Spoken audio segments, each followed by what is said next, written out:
If you dip down and diin ahaan u dhisanahay haddaan diin ahaan u dhisanahay oo ilaahay rajadiisa aan ka qabo sinin istaaga ku kaadinaya uu uga cabsan karaa. How can I not compete the world? How can I not compete? How can you not compete to the world? Why? Because waxaadan ogsooneyn cabsidu inay tahay an emotion oo laga rabo inaad ka overcome timaado. It's okay marka inaad cabsi qabto wax weyn ma ahan. Inta badan marka lagu dhaho marka action cure fear. That is true. Action cure fear, but there is a dot in there.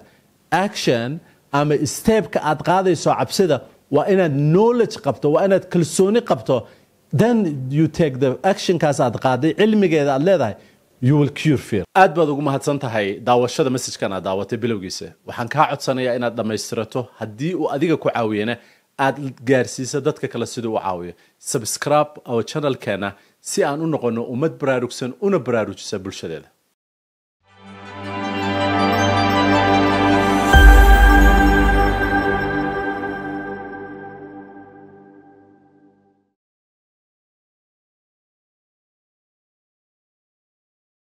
السلام عليكم ورحمة الله وبركاته. والله يلا وأنا السلام يا ميل كستود مسج كنا كده ونيسان وحن ويدينا سؤاله مرجع نلش هذا هو جامي سمس عبسي وحن كهذا النايم محيته هاي عبسي ومحيته هاي وحن نري عبسيدو وحيلاده هاي وناج إيه حمان وحن كهذا النسيدو قفك وناج عبسيده وقفة إذا سنكره حمان تعبسيدنا وجور كمان كره أنا جو ديفاين قريني قيبته حمانته إيه قيبته وناجه وحن إن شاء الله تعالى ما أنت عشر كنا وقصية the benefit ka cabsidu ay leedahay marka qaybteeda wanaagsan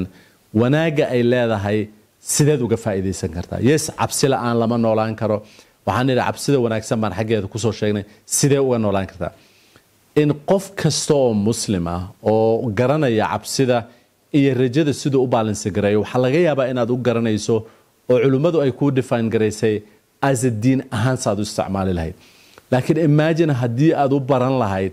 diin ahaan saad ugu baahan tahay noloshayda inteeda kalena inaad cabsida wanaagsan ee diinta aad ku baratay aad soo qaadato ku ablagarayso ku dhaqanto xaggeeda kale because segregation ama kala duwanaansho noo kala dhaxaysa aad moodaa inay jirto qofka cabsida si fiican u yaqaan diineed iyo qofka cabsida laga rabo inuu sidaas oo kale u barto in noloshiisa ganacsiga noloshiisa waxqabadka noloshiisa competitionka noloshiisa dhamaanteed haddaba insha Allah tacaala benefitka cabsida ay leedahay aqoonteeda yarta ah waxaan rabaa inaan saddex waxyaalood in kala wadaago. Number 1 cabsidu waa inay intention ama attention-kaaga ay soo jiidato ama attention-kaagu waa waanu bataagay aan tusaale ku siiyay sida cabsida iyo qofka dareenkiisu ay iskugu xiran yihiin. haddii aad wada qaadato gurigaaga aad maalin walba tagayso attention wadadaas uma haysid walwalna kama qabtid. laakiin haddii aad meesha aad u socoto aadan weligaa tagin waxaad ku noolaanaysaa ama ku soconaysaa ama aad u soconaysaa dhiifanaansho. haddaad lugaynaysa dadkaad weydiinaysaa waxaan u socdaa ceel hebel ciddii reer hebeleeda xagee degan tahay magaaladan xagee loo maraa halkee laga maraa dareen waxaa kugu taagan oo ma aragtay oga. Number 1 marka cabsida dareenka ay leedahay wanaagsan oo laga rabo waxa waaye waa soo lunnay. markaad soo luntay maaha inaad gurigaagii aad deganeed aad ka luntay waxaan ka lunnay gurigeennii Allah subxaanahu wa tacaala uu noo diyaariyey oo aan kooga ahayn inaan ku tagno. marka waxaad u baahan tahay attention-kaas inaad gurigaagii ku noqoto oo Allahna aqbalo gurigan ama arligan aan joogno markaan ka noqono ku aqbalno waa inuu dareenkaas cabsido benefit-ka ay leedahay waanay kugu jirtaa. dareenkaas waa inuusan kugu nooleen marka only markaad masjidka joogto waa inuusan kugu nooleen only dadka taqiga markaad la socoto waa inaad mar walba xanuunsan tahay attention-kaas ah I don't want inaan lumo wadaan saaranahay distraction badanaa jira I don't want it inaan lumo. waxaan ku dhex jiray ama weli wax ka bartaa dadaan ila diin ahayn waxaan ka bartaa dadaan ila dhaqan ahayn waxaan wax ka bartaa dad maadooyin kale ama siyaabo kale nolosha wax waabsan. laakiin mar walba waxaan aaminsanahay caqligayga yarka ah iyo inta yartoon diinta ka aqaano inuu jiro destination aan ka soo lunnay oo aabaheen aadan iyo hooyadeen xaawa ay ka soo bilaabato oo ibliisna soo lumi inuusan ibliiskii asagoo ma aragtay ama cad ama madow uusan ilumin. Number 1 marka cabsidu waa inay attention-kaas kugu jirto ah I don't want it inaan lumo man raba inaan lumo waa inay kugu jirtaa. Number 2 waa inay ku dareensiisaa ama ku motivate garaysaa oo ku dhahdaa yes waxaan ahay khilaafkii ama qofkii arrigan loo abuuray waxaan ahay qofkii wanaagsanaa laakiin potential-kayga iyo dadnimadayda iyo anta reason-ka u sameynay inaan cabsi ka hadalno dhalinyaro fara badan oo fear uu jarjartay ama cabsidu ay godad ku ridataa jira oo u baahan dadku in la iskugu xiro waliba culimada iskugu xiraan cabsida ilaahay aad ka cabsanayso iyo rajada inay samantahay cadaad alla ka cabsanayso rajo ka qabtana waa inaad ogsoon tahay potentialka uu ku siiyay dadnimada uu ku siiyay inaadan ku cabsanin inay enough kugu tahay inaad adduunkan ku noqoto wixii alla kugu talagalay so inay ku motivate garaysaa in a normal life ka oo maaragtay ku dhaqmayso number 1 waxaan ka soo lumay attentionkaas inuu jiro number 2 dhiirigelin ku compete gareynaysa ama tartan ku gelinaysa waxyaabaha ugu cajiibsan oo isticmaalay dhowr jeer oo u baahanahay cabsidan markaan cilmigeeda hadda baranayay ugu badan waxaan dhahnaa action cue fears yes action cue fears but action with faith and knowledge is cure fear the same action ka aan ka soo hadalnay nabi ilaahi Muuse sallallahu alayhi wasallam cabsida qabay alla markuu la hadlay cararay kabaha ma aragtay ka bixi la yiri u shaladay uu gacanta ku wato that was in a fear maxaa cure gareeyay oo aad u baahan tahay inaad cure gareyso waxa u baahan tahay inaad ku cure gareyso with knowledge aad dadka ku motivate ma aragtay aad kula dhaqanto tartana within an absolutely skills aad u baahan tahay you don't need an absent you need to have a knowledge markay diinta imaato oo ay diinta tagta cabsida Allah subhanahu wa ta'ala waa inaad Allah barataa subhanahu wa ta'ala inma yakhsha Allah min ibadihi ulama cabsida maxababi see nabi Muuse cabsida uga baxay nabi Muhammad sallallahu alayhi wasallam markuu yiri hal idad see cabsida uga baxay Allah bartay rahmada Allah bartay subhanahu wa ta'ala wa tu nabi sallallahu alayhi wasallam aasha kulaha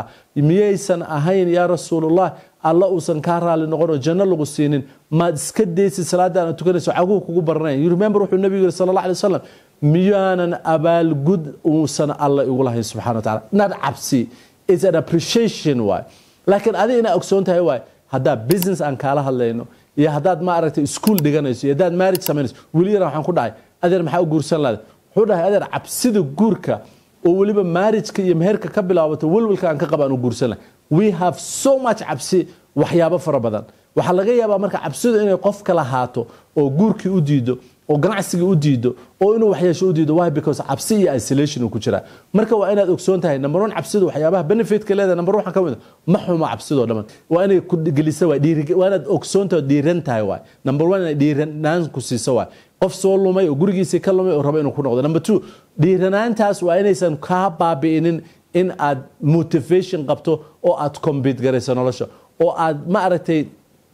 waxa aad chance ku leedahay adduunka ama nasiib aad ku leedahay aad la compete garayso dadka oo aad la compete garayso and the last things or 3 aan uga tagay cabsi aan horeen uga soo hadalnay waxa waaye sidee cabsida looga baxaa in aad wanaageeda qaadato remember dadka aan ila diinta ahayn oo cabsida ii define garanay they cannot define this for me ma ii define garayn karaan ma ii sharixi karaan yes and action cure fear yes that's true markaan sales sameynay the more aan ku celceliyo the more aan ku celceliyo will do that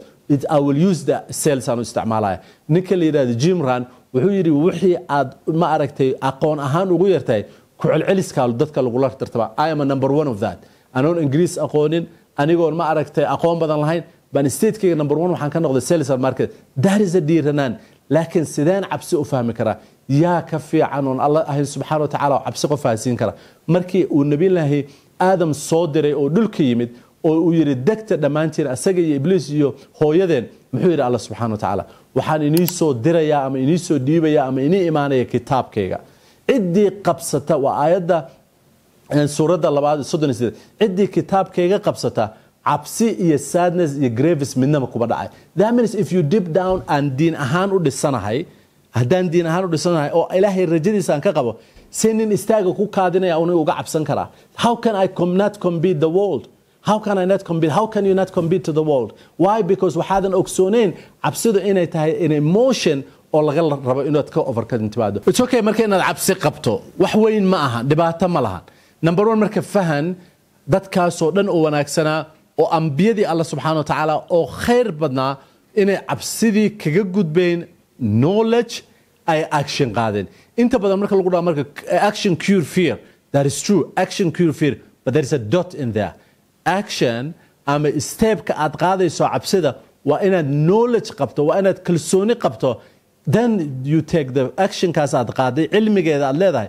you will cure fear laakiin action cure fear yes maybe the cells is okay maybe other things okay laakiin deep down inside waa inaad ogsoon tahay cabsiyo maxay tahay wanaagii xumaan bay leedahay wanaagii xumaantooda maxay tahay wanaagii xumaanta inaad barato and the benefit of cabsida inaad barato waxaan Allah subhanahu wa ta'ala ka baryayaa inaan saa u faano haddii marka aan soo koobo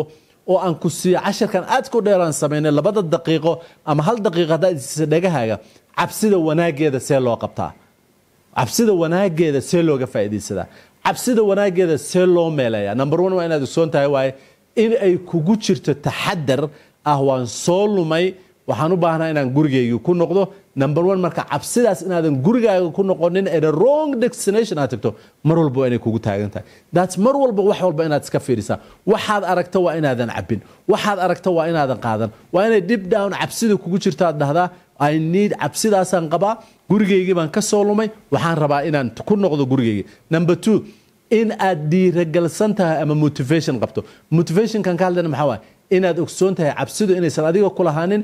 dadka aad la tartamayso all those things inaad ku tartanto adduunka iyo aakhiraba aad ku tartanto nasiibka aad adduunka ku leedahay inaadan ka tegin number 3 in aad ogsoonaato qofka ugu fiican ama cidda ugu fiican ee define garan karta cabsi waa Allah subhanahu wa ta'ala wuxuu noo define gareeyay haddii deep down qalbigaagu alla ku xiran yahay kitaabkiisa aaminsan tahay in aad cabsida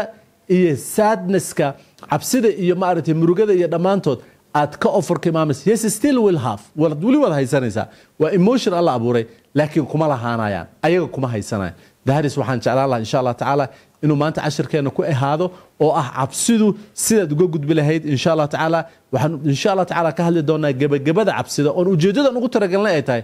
dadka aan la hadalno ee baraarujinta aan u sameeyno intooda ugu badan ama adigu aad ka mid tahay ama anigu aan ka mid ahaade waxa kibgareeyay ama haysta cabsidaas oo qofka ku abuurtay in uusan arkin iftiinka ee uu mugdi ku noolaado